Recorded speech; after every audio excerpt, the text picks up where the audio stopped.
Boa noite, pessoal, tudo bem com vocês? Vamos partir aqui para a segunda aula. Essa aula também foi dada na sexta-feira, né? Então, quer dizer, segunda aula não. Essa é a primeira aula do segundo colegial, né? Mas é a segunda aula que eu vou estar postando aqui no canal. Então vamos que vamos.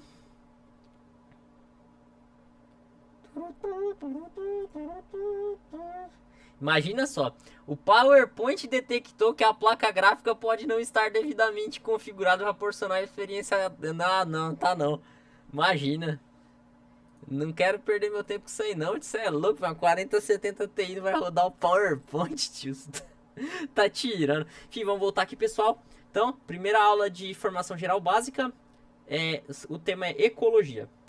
Olha, vai ter muita coisa parecido com a aula do primeiro colegial, mas aqui aborda a ecologia de uma forma assim bem mais breve, né? Porque lá tinha que esticar um monte de coisa e tal para caber. Aqui já aborda assim de uma forma bem e já vai partir para outros temas, beleza?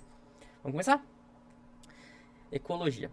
A biologia é definida como uma ciência que estuda os seres vivos, e os vírus também, porque vírus não são seres vivos, e as suas interações com o meio em que vivem. Interações essas que podem ser benéficas ou prejudiciais para os seres ou para o meio. Porém, para o ecossistema funcionar perfeitamente, essas relações devem estar... Nossa senhora. Devem estar, não devem estarem. Meu Deus do céu. Devem estar... Ah, tá. Eu só não coloquei o espaço. Devem estar em equilíbrio. Aqui não foi erro de coisa, foi erro de o espaço, não foi. Essas relações devem estar em equilíbrio para que aquele ecossistema funcione corretamente. Os seres vivos são divididos em 5 reinos: Monera, bactérias, cianobactérias e arqueias, protistas, protozoários, vegetal, plantas, fungos e animal. Pelo amor de Deus. Os vírus não são considerados seres vivos. Dos 5 reinos citados no slide anterior, existe uma divisão pelo tipo de célula. Então, todos os indivíduos do reino Monera, bactérias, cianobactérias e arqueias, são procariontes. Possuem DNA circular, plasmídeos, organelas soltas, quando existem, no citoplasma, e não possuem núcleo. E possuem parede celular de lipopolissacarídeo, peptídeo ou glicano. E todos os outros seres vivos dos 4 reinos são chamados de eucariontes. A diferenciação aqui é abundante, mas os eucariontes possuem DNA condensado no núcleo da célula e organelas organizadas especializadas. Então o negócio é o seguinte, pessoal. Como eu faço para lembrar, para não confundir na hora? Lembra assim, ó. O pessoal do Monero é um, o resto é outro. A gente tá nesse resto, certo? Então lembra, ó. Eucarionte, eu. Facinho de lembrar, né? Lembrou que eucarionte é eu, no caso você que vai estar lendo? Show de bola. O resto, o procarionte é o Monera. Conceitos ecológicos. Ecologia, que é uma palavra que deriva do grego, né, que da primeiro oikos, né, quer dizer casa e logos estudo, significa estudo da casa. Em uma tradução literal, porque tipo, o ambiente é a nossa casa, né? Porém, podemos interpretar como estudo do ambiente. As relações ecológicas dependem principalmente da alimentação, onde o predador de topo é o controlador principal. Entre os seres de um ecossistema, existem os autótrofos, que produzem o próprio alimento, e os heterótrofos, obtêm seu alimento através de predação, parasitismo ou decomposição. Além da alimentação, também existe a reprodução, onde os seres vivos se multiplicam e esse fenômeno regula o sistema como um todo, de modo que um organismo pode controlar outra espécie via predação, parasitismo ou competição, mas também servir de alimento para outra espécie que controla outra e por aí vai. Tudo é um perfeito equilíbrio no qual o desaparecimento pode desencadear a extinção de todas as outras espécies no mesmo ecossistema. Aqui vai alguns exemplos. Pense em um sistema básico onde temos plantas, animais herbívoros e animais carnívoros. Se os animais herbívoros forem extintos, os carnívoros morrerão e as plantas vão tomar conta de tudo. E o solo onde elas estão vai ficar pobre até acabar os nutrientes, certo? Agora, pense na hipótese, porque pensa assim, ó, as plantas vão sugando, nada vai morrer direito, né? Não vai ter a volta de nutriente para o solo, esse solo também vai ficar pobre, a vida vai acabar ali. Agora pense na hipótese dos carnívoros serem extintos. Os herbívoros vão extinguir as plantas e morrerão em seguida porque não vai ter mais alimento para eles, certo? Agora, se as plantas forem extintas, os herbívoros morrerão e depois os carnívoros. Compreendem como o equilíbrio é importante? Aqui está uma cadeia trófica, né? Onde existe... aqui está faltando os decompositores, mas não tem muita importância nesse momento. Mas só para vocês entenderem, ó, quem produz é as plantas, né? Aí tudo que vem depois das plantas, no caso, quem consome a planta é o produtor primário. Aí quem consome o produtor primário é secundário e por aí vai e tal. Aí daqui pra frente geralmente todos vão consumir animais, né? Podem consumir plantas também? Podem. Mas aqui é obrigação consumir outros animais até chegar no predador de topo. A organização dos seres vivos envolve desde a estrutura mais basal de um elemento químico, o átomo, até o planeta onde esses seres habitam, a biosfera. Mostrando assim que a vida... Nossa, eu escrevi viva de novo, cara. Meu Deus. Eu escrevi viva de novo, cara.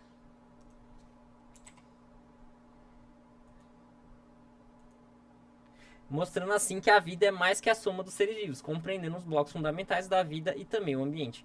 Do constituinte mais fundamental ao mais abrangente, a vida se organiza da seguinte maneira: átomo, molécula, organela celular, célula, tecido, órgão, sistema, indivíduo, população, comunidade, ecossistema, bioma e biosfera. População se define pelo grupo de indivíduos da mesma espécie que vivem no mesmo ecossistema. Por exemplo, a gente, seres humanos. Por exemplo, uma matilha de cães, um cardume de peixes e por aí vai. Comunidade se define pelo grupo de diferentes populações que vivem e interagem no mesmo ecossistema. Por exemplo, uma floresta. Lá vai ter planta, vai ter herbívoro, vai ter carnívoro, vai ter inseto. Enfim, lá é uma comunidade, certo? Ecossistema é um ambiente onde diversas populações vivem e interagem, como exemplo, uma reserva florestal, um rio, uma montanha. Ou qualquer lugar pode ser um ecossistema, na verdade. A tua pele é um ecossistema, para vocês terem uma ideia. Não precisa ser algo tão abrangente. Sua boca principalmente tem 5 ecossistemas dentro da sua boca. Então imagina o tanto de bactéria diferente que tem lá. Beleza? Bioma é a junção de diversos ecossistemas que tem um certo grau de similaridade. Por exemplo, a Mata Atlântica. Se for para qualquer lugar de Mata Atlântica, vai ter uma certa similaridade. Não importa em que local essa Mata Atlântica vai estar. Seja no norte não tem como, né? Mas no nordeste do Brasil, no sudeste, no sul, no centro-oeste também não tem como Mata Atlântica, né? Que ela é aqui beira o Oceano Atlântico, enfim. O Cerrado, a mesma coisa, a Amazônia, a mesma coisa, sempre vai ter um certo nível de homogeneidade. Então, quando existe diversos ecossistemas, tem uma homogeneidade, assim, tem uma área territorial muito grande, isso é chamado de bioma, não é? E biosfera é o planeta que sustenta a vida, no caso, o nosso planetinha Terra. Níveis tróficos. Existem 3 níveis tróficos de uma cadeia alimentar. Os produtores, os consumidores, que no caso podem ser de diversos patamares, mas ainda assim são consumidores, e os decompositores. E o sistema, para ter equilíbrio, precisa de ter representantes dos 3 grupos. Tá, se não tiver produtor, não tem comida. Se não tiver consumidor, os produtores vão acabar com o solo, não vai ter nada. E se não tiver o decompositor, não vai ter reposição de nutriente para o solo. Beleza? Vamos lá.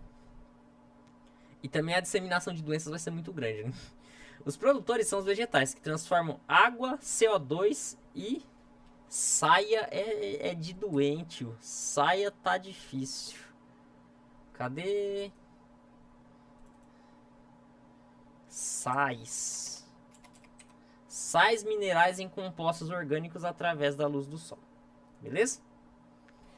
Os consumidores consomem os produtores herbívoros. Ou no caso, não os produtores são herbívoros. Assim, os consumidores primários consomem os produtores, né, no caso os herbívoros. E os outros consumidores, carnívoros e insetívoros. Então, é isso. E os decompositores? Sim, os decompositores eles estão no final, mas eles podem estar no meio como produto da alimentação de outros seres também. E os decompositores consomem todos os outros seres quando morrem e repõem os nutrientes ao sistema.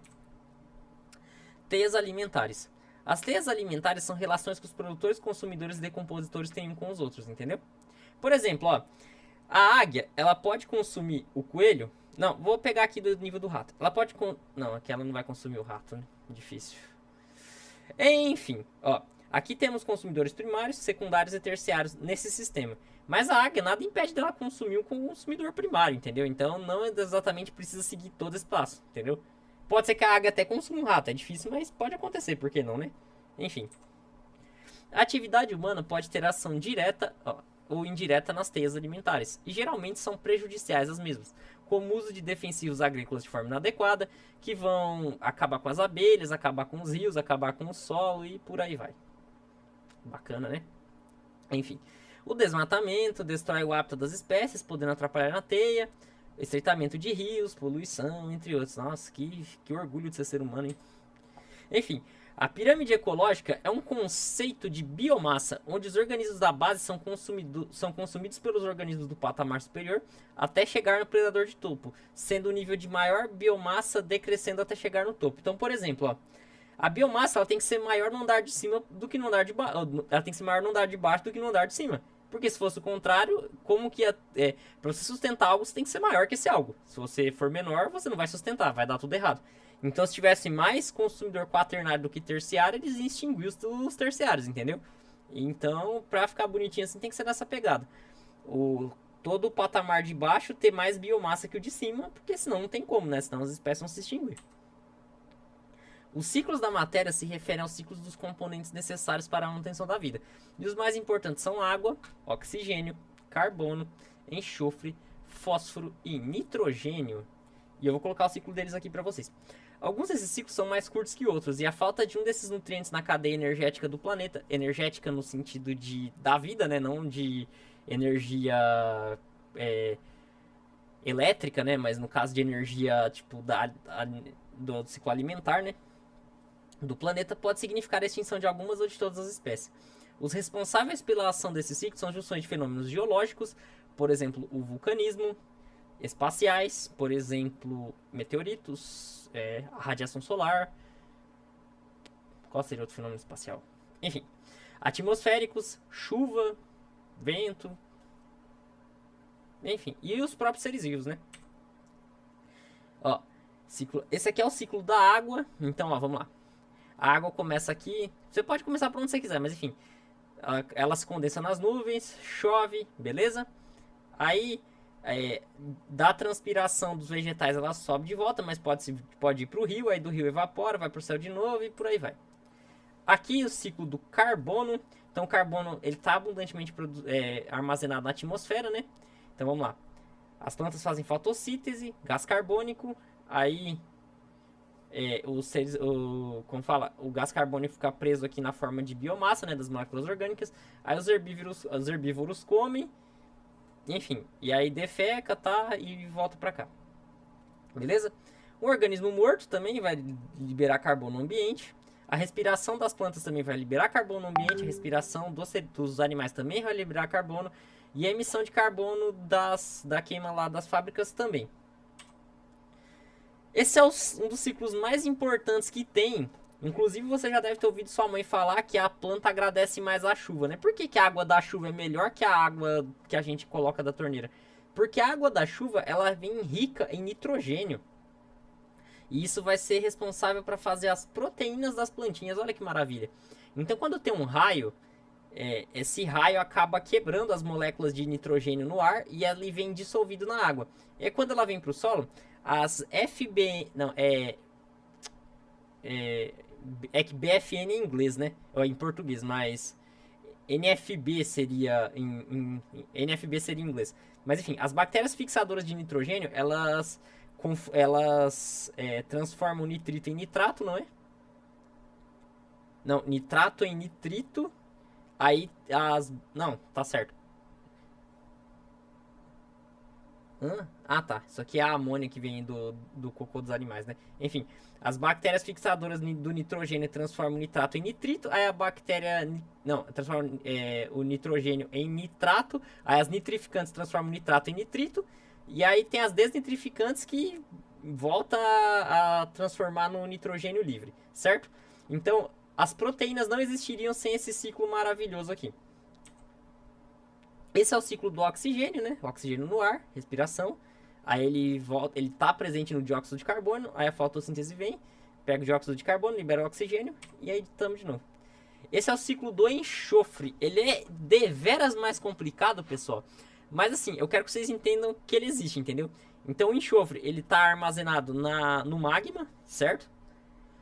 E aí os vulcões jogam ele na atmosfera e da atmosfera, através da chuva ácida, eles chovem no ambiente e ficam armazenados aqui em diversas formas até ser evaporado, vou para chuva ácida de novo, ou os vulcões trouxerem mais do fundo da Terra e por aí vai.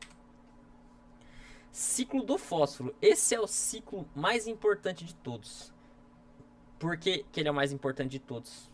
Provavelmente vocês nunca ouviram falar dele. O ciclo do fósforo, ele ele é muito, assim, ingrato. Porque o que acontece? O que a gente consome de fósforo e o que volta para o ciclo é uma discrepância muito grande. Então, os pesquisadores estimam que a gente vai viver, o nosso planeta vai viver uma crise do fósforo em cerca de 500 anos. Tomara que estejam errados, né? Inclusive, a gente minera fósforo de rochas com cocô de aves no meio dos oceanos, não é? Então, basicamente, o fósforo, ele tá na Terra, certo? Tá no fundo do oceano, etc. Para baixo do oceano, né? Aí ele vem para a Terra através dos vulcões.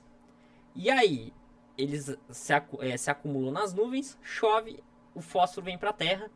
Aí os seres vivos comem as plantas absorvem fósforo, os seres vivos comem as plantas, defecam esse fósforo, mantém esse fósforo no corpo até o final da vida. Aí eles morrem. Aí o fósforo provavelmente o fósforo depois da morte dos seres vivos vai para a Terra. Aí essa Terra ele acaba chegando na água através das chuvas, né? Só que quando ele chega na água, ele simplesmente vai lá para baixo. Ele desce pro oceano e é isso aí. Então assim, imagina que ele devora milhões de anos para chegar lá de baixo até aqui. Então o fósforo que a gente tá vendo hoje, ele tava lá embaixo. Imagina. Então, ele também demora para descer. Apesar dele ser mais denso, ele desce devagar, não é assim. E além dele descer devagar, ele vai ter que subir devagar de novo. Então, por isso que a crise do fósforo é um problema para as futuras gerações. Então, foi isso. Eu espero que vocês tenham gostado da aula. Se vocês gostaram, deixa aquele like, se inscreve no canal, compartilha nas redes sociais, ativa o sininho das notificações, beleza? E valeu, falou, tamo junto, é nóis.